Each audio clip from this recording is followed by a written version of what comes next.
أعوذ بالله من الشيطان الرجيم.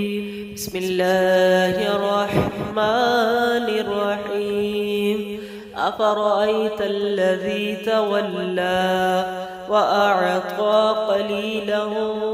وأكدى أعنده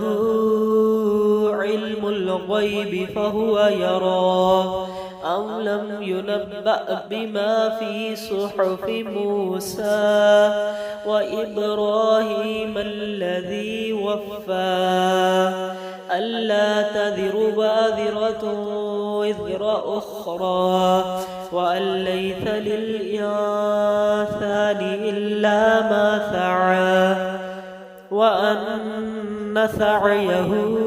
سوف يرى ثم يجزاه الجزاء الأوفى وأن إلى ربك المنتهى وأنه هو أضحك وأبكى وأنه هو أمات وأحيا وأنه خلق الزوجين الذكر والأنثى من نطفة إذا تمنى وأن عليه النشأة الأخرى وأنه هو أغنى وأقنى وأنه هو رب الشعرى وأنه أهلك عادا الأولى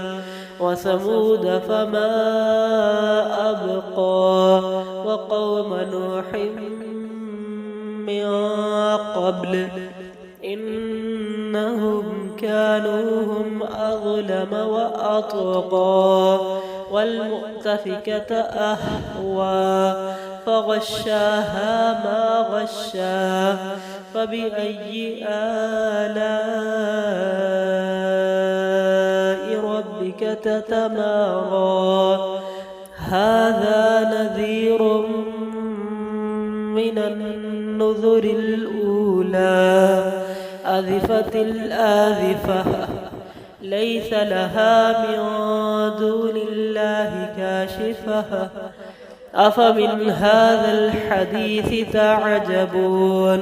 وتضحكون ولا تبكون وأنتم سامدون فاسجدوا لله واعبدوا صدق الله العظيم.